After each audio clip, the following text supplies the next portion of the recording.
May end ತನಕ ಅಂದ್ರೆ ಮೇ 30ನೇ ತಾರೀಕಿನ ತನಕ, ಈಗ ನಾವು ಫೆಬ್ರವರಿಯಲ್ಲಿ ಇದೀವಿ, ಫೆಬ್ರವರಿ, ಮಾರ್ಚ್, ಏಪ್ರಿಲ್, ಮೇ 4 ತಿಂಗಳುಗಳ ಕಾಲ ಶುಕ್ರ ಗ್ರಹ ಮೀನರಾಶಿಯಲ್ಲಿ ಇರಲಿದ್ದಾನೆ. ಶುಕ್ರ ಗ್ರಹ ಮೀನರಾಶಿಯಲ್ಲಿ ಅಂದ್ರೆ ಶುಕ್ರ ಗ್ರಹ ಪರಮೋಚ್ಚ ಸ್ಥಿತಿಯಲ್ಲಿದ್ದಾನೆ ಅಂತ, ಮೋಸ್ಟ್ ಪವರ್ಫುಲ್ ಆಗಿರ್ತಾನೆ ಶುಕ್ರ ಅಂತ ಅರ್ಥ.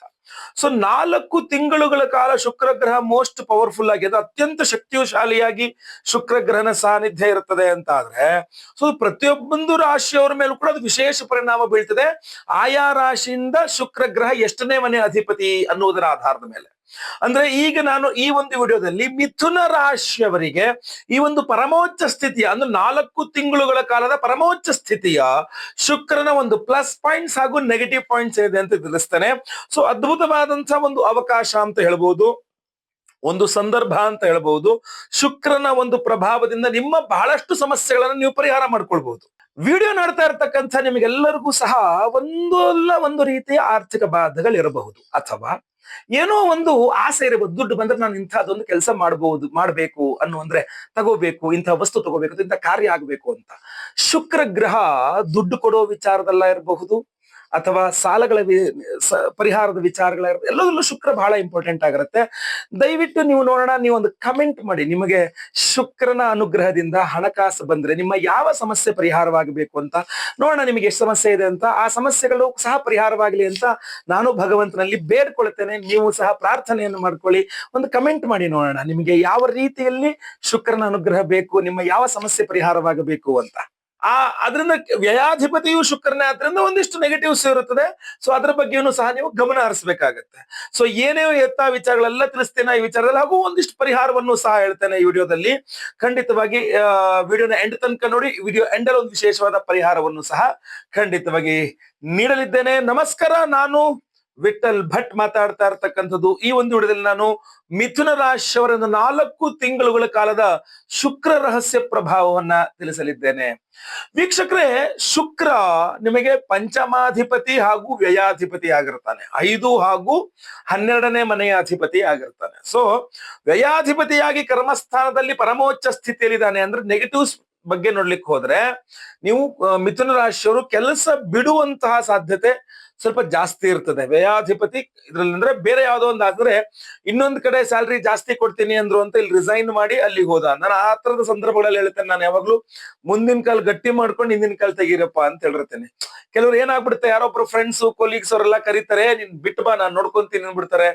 ಯಾವುದೇ ರೀತಿ ಫಾರ್ಮಾಲಿಟೀಸ್ ಇಲ್ಲದೆ ಸೀದಾ ರಿಸಿಗ್ನೇಷನ್ ಮಾಡಕ್ ಬಂದ್ಬಿಡ್ತೀರಾ, ಇಲ್ಲೇನೋ ಒಂದು ಆಗೋ ಸಮಸ್ಯೆ ಆಗತ್ತೆ. ಆತರ ಆಗಬಾರ್ದು. ಸೊ ಆದ್ರಿಂದಾಗಿ ಸ್ಯಾಲ್ರಿ ಹೈಕ್ ಕೊಡ್ತಾರೆ ಅಂತಲೋ ಅಥವಾ ಬೇರೆ ಬೇರೆ ಏನೋ ಒಂದು ಅನುಕೂಲಗಳಾಗತ್ತೆ ಅಂತ ಜಾಬ್ ಬಿಡುವ ಮುನ್ನ ಒಮ್ಮೆ ನೀವು ದಯವಿಟ್ಟು ನಿಮ್ಮ ವೈಯಕ್ತಿಕ ಜಾತಕ ಪರಿಶೀಲನೆ ಮಾಡಿಸ್ಕೊಳ್ಳಿ, ಅಥವಾ ಅಲ್ಲಿಯ ಸ್ಥಿತಿಗತಿಗಳನ್ನು ನೋಡ್ಕೊಳ್ಳಿ. ಸರಿಯಾದ ರೀತಿಯಲ್ಲಿ ಜಾಬ್ ರಿಸೈನ್ ಮಾಡಿ ಇನ್ನೊಂದು ಜಾಬ್ಗೋಸ್ಕರ ಹೋಗೋದು ಒಳ್ಳೇದು. ಒಂದೇದು, ಜಾಬ್ ಅಲ್ಲೇ ಪರ್ಟಿಕ್ಯುಲರ್ ಆಗಿ ಜನವರಿ, ಫೆಬ್ರವರಿ, ಮಾರ್ಚ್, ಏಪ್ರಿಲ್, ಸೊ ಬಹಳಷ್ಟು ವ್ಯತ್ಯಾಸಗಳು ಜಾಬ್ ರಿಲೇಟೆಡ್ ಆಗೇ ನಿಮಗೆ ಆಗುವಂತ ಸಾಧ್ಯತೆ ಬಹಳ ಜಾಸ್ತಿ. ಅದು ಪಾಸಿಟಿವ್ ಆಗಿ ವ್ಯತ್ಯಾಸ ಆಗ್ಲಿ, ಖಂಡಿತ ಸಮಸ್ಯೆ ಆಗುವಂತದ್ದು ಬೇಡ. ಭಗವಂತನಲ್ಲಿ ಅದೇ ಪ್ರಾರ್ಥನೆ ಆಗಿರುತ್ತೆ ನಂದು. ಅಷ್ಟೇ ಅಲ್ಲದೆ ನಿಮಗೆ ವ್ಯಯಾಧಿಪತಿ ಹಾಗೂ ಕರ್ಮಾಧಿಪತಿಯ ಪರಿವರ್ತನ ಯೋಗವೂ ಆಗಿರೋದ್ರಿಂದಾಗಿ, ನೀವು ಮಿಥುನ ರಾಶಿಯವರಾಗಿದ್ದು ನೀವೇನಾದ್ರೂ ಹೊರದೇಶ, ವಿದೇಶದಲ್ಲಿ ಕೆಲಸ ಮಾಡಬೇಕು, ಅಲ್ಲಿಗೆ ಒಂದು ಚಾನ್ಸ್ ಬೇಕು ನನಗೆ ವಿದೇಶದಲ್ಲಿ ಕೆಲಸ ಮಾಡ್ಲಿಕ್ಕೆ ಅಂತ ಪ್ರಯತ್ನ ಮಾಡ್ತಾ ಇದ್ರು ಸಹ, ಈ ಒಂದು ಶುಕ್ರನ ಹಾಗೂ ಗುರುವಿನ ಪರಿವರ್ತನ ಯೋಗ, ಶುಕ್ರನ ಪರಮೋಚ್ಚ ಸ್ಥಿತಿ ನಿಮಗೆ ವಿದೇಶಕ್ಕೆ ಅನುಕೂಲತೆಗಳನ್ನ ಖಂಡಿತವಾಗಿ ಮಾಡುತ್ತೆ. ಅಷ್ಟೇ ಅಲ್ಲ, ನೀವೇನಾದ್ರೂ ಅವಿವಾಹಿತ ಮಿಥುನ ರಾಶಿಯವರಾಗಿದ್ದು ವಿವಾಹಕ್ಕೆ ಪ್ರಯತ್ನ ಮಾಡ್ತಾ ಇದ್ರೆ, ನೀವು ಎಲ್ಲಿ ಕೆಲಸ ಮಾಡ್ತಿದ್ರೋ ಅಲ್ಲಿ, ಅಥವಾ ನೀವು ಯಾವ ಕೆಲಸ ಮಾಡ್ತಿದ್ರೋ ಅದೇ ಕೆಲಸ ಮಾಡ್ತಾ ಇರ್ತಕ್ಕಂಥ ಬೇರೆ ಯಾವ್ದಾದ್ರು ಕಂಪನಿಯಲ್ಲಿ ನಿಮ್ಮದೇ ವೃತ್ತಿಯನ್ನು ಮಾಡ್ತಾ ಇರ್ತಕ್ಕಂಥವ್ರಾದ್ರೂ ಬಹಳ ಸಂಗಾತಿಯಾಗಿ ಸಿಗುವ ಸಾಧ್ಯತೆ, ಪ್ರಯತ್ನ ನೀವು ಮಾಡಿದ್ರೆ ಖಂಡಿತ ಸಾಧ್ಯತೆಗಳು ಇದಾವೆ. ಇನ್ನು ಪಂಚಮಾಧಿಪತಿಯೂ ಸಹ ಶುಕ್ರ ಗ್ರಹಣ ಆಗಿರೋದ್ರಿಂದ ಪಾಸಿಟಿವ್ ನಲ್ಲಿ ಇನ್ನೊಂದು ಬರುತ್ತೆ, ಸಂತಾನಕ್ಕೋಸ್ಕರ ಪ್ರಯತ್ನ ಮಾಡ್ತಾ ಇರ್ತಕ್ಕಂಥ ಮಿಥುನ ರಾಶಿಯವರಿಗೆ ಖಂಡಿತವಾಗಿ ಅನುಕೂಲ ಆಗುತ್ತೆ. ಯಾಕಂದ್ರೆ ನೀವು ಮಿಥುನ ರಾಶಿಯವರಾಗಿದ್ದು ಮದುವೆ ಆಗಿದೆ ಬಟ್ ಸಂತಾನ ಆಗಿಲ್ಲ ಅಂದ್ರೆ, ಈ ಶುಕ್ರಬಲದಿಂದಾಗಿ ಸಂತಾನ ಆಗುವ ಸಾಧ್ಯತೆ ತೀರಾ ಜಾಸ್ತಿ ಇರುತ್ತೆ. ಸ್ವಲ್ಪ ವಿಶೇಷವಾದ ದೇವತಾರಾಧನೆ ಬೇಕಾಗಬಹುದು, ಬಟ್ ಟೈಮ್ ಇದೇನೆ. ಫೆಬ್ರವರಿ, ಮಾರ್ಚ್, ಏಪ್ರಿಲ್, ಮೇ ಈ 4 ತಿಂಗಳುಗಳು ಮಿಥುನ ರಾಶಿಯ ಸಂತಾನಹೀನರಿಗೆ ಸಂತಾನ ಪ್ರಯತ್ನ ಮಾಡಲಿಕ್ಕೆ ಅದ್ಭುತವಾದಂತಹ ಸಮಯವಾಗಿರುತ್ತೆ. ಅಷ್ಟೇ ಅಲ್ಲ, ನೀವು ಮಿಥುನ ರಾಶಿಯವರು ಎಷ್ಟೋ ಒಂದಿಷ್ಟು ದೊಡ್ಡ ದೊಡ್ಡ ಕೆಲಸಗಳು ಕೇವಲ ನಿಮ್ಮ ಕೈಯಲ್ಲಿ ಹಣವಿಲ್ಲ ಅನ್ನುವ ಕಾರಣಕ್ಕೋ, ಅಥವಾ ಬೇರೆ ಬೇರೆ ಯಾವ್ದೋ ಕಾರಣಕ್ಕೆ ನೀವು ಕೈ ಹಾಕಿದ ಕೆಲಸಗಳು ನಿಂತು ಹೋಗಿದ್ದಾವೆ.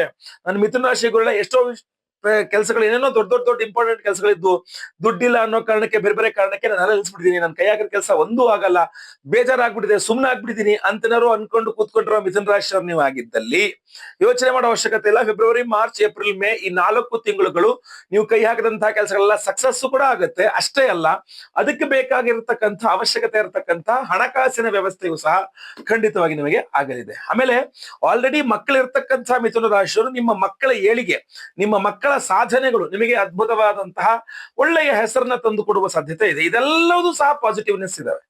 ಆದ್ರೆ ಲಾಸ್ ಕೂಡ ಇದಾವೆ. ಸ್ಟಾರ್ಟಿಂಗ್ ಅಲ್ಲಿ ಒಂದು ಸ್ವಲ್ಪ ಜಲಕ್ಲಗದಲ್ಲಿ ಹೇಳದೆ ಬಿಟ್ರೆ, ವ್ಯಯಾಧಿಪತಿಯಾಗಿ ಕರ್ಮಸ್ಥಾನದಲ್ಲಿ ಪರಮೋಚ್ಚ ಸ್ಥಿತಿ ಅಂದಾಗ ಉದ್ಯೋಗದಲ್ಲಿ ಬಹಳ ಮಹತ್ತರವಾದ ಬದಲಾವಣೆಗಳಿರ್ಬಹುದು. ವ್ಯಯಾಧಿಪತಿಯಾಗಿ ಇರ್ತಾನೆ ಪರಮೋಚ್ಚ ಸ್ಥಿತಿಯಲ್ಲಿ ಅಂತಂದಾಗ ಏನಾಗ್ಬಿಡುತ್ತೆ, ಕಳೆದುಕೊಳ್ಳುವಿಕೆ ಅನ್ನುವಂಥದ್ದು ಜಾಸ್ತಿ ಆಗ್ಬಿಡುತ್ತೆ.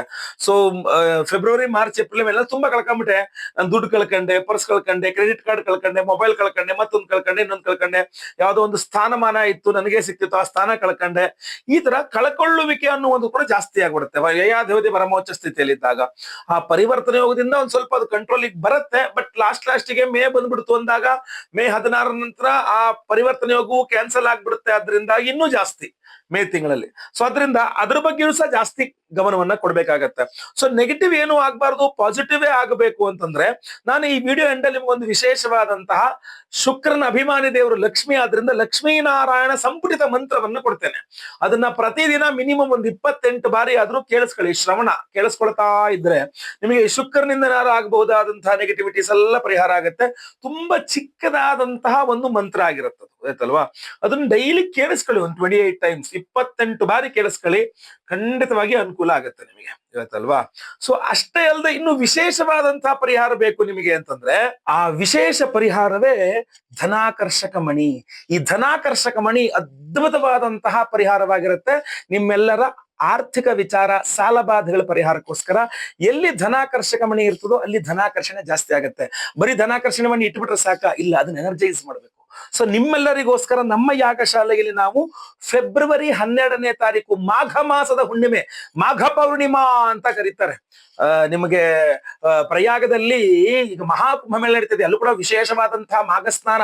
ಅವತ್ತಿನ ದಿವಸವೇ ಮಹಾ ಅದ್ಭುತವಾದಂತಹ ಸಮಯ ಅಂತ ಎಲ್ಲ ಸ್ನಾನ ಮಾಡಕ್ ಬರ್ತಾರೆ. ಈ ಮೌನಿ ಅಮಾವಾಸ್ಯೆಗಾದಂಗೆ ರಶ್ ಆಗುತ್ತೆ, ಪಂಚಮಿಗಾದಂಗೆ ರಶ್ ಆಗುತ್ತೆ, ಆಯ್ತಲ್ವಾ? ಅದೇ ತರ ಅಂತ ಅದ್ಭುತವಾದ ದಿವಸ ನಮ್ಮ ಯಾಗಶಾಲೆಯಲ್ಲಿ ಶುಕ್ರ ಪರಮೋಚ್ಚ ಸ್ಥಿತಿಯಲ್ಲಿರೋದ್ರಿಂದ 1008 ಸಂಖ್ಯೆಯಲ್ಲಿ ಶುಕ್ರನಿಗೆ ಹೋಮವನ್ನು ಮಾಡ್ತಾ ಇದ್ದೇವೆ. ಆ ಒಂದು ಹೋಮದಲ್ಲಿ, ಸಹಸ್ರ ಶುಕ್ರ ಶಾಂತಿ ಹೋಮದಲ್ಲಿ, ಈ ಧನಾಕರ್ಷಕ ಮಣಿಯನ್ನು ಅಭಿಮಂತ್ರಣೆ ಮಾಡ್ತೇವೆ.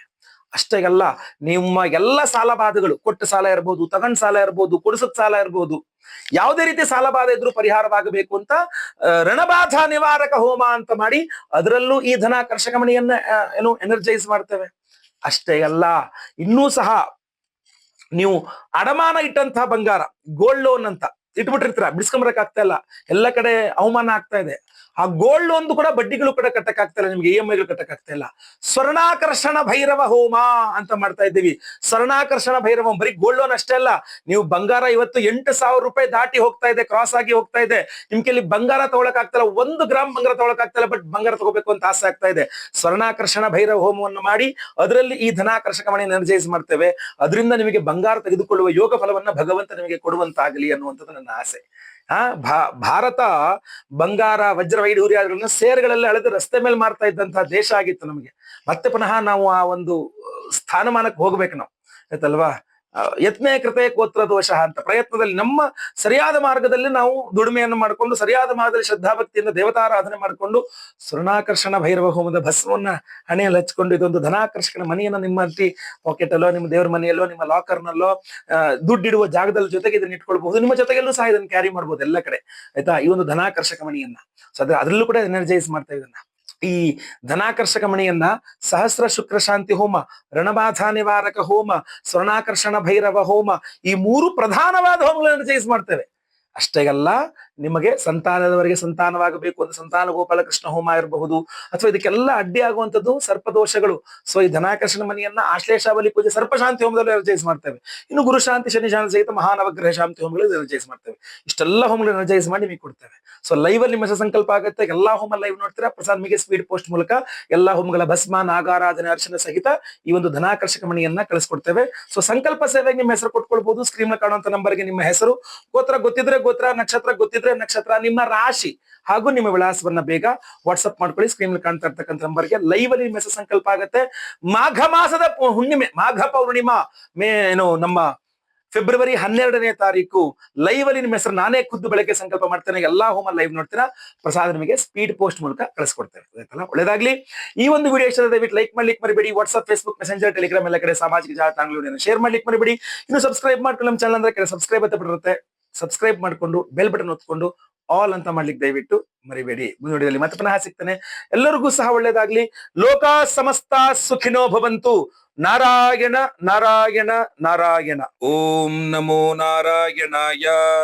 ಓಂ ಶ್ರೀಂ ಹ್ರೀಂ ಐಂ ಮಹಾಲಕ್ಷ್ಮೀ ಕಮಲಧಾರಿಣ್ಯೈ ಸಿಂಹವಾಹಿನ್ಯೈ ಸ್ವಾಹ.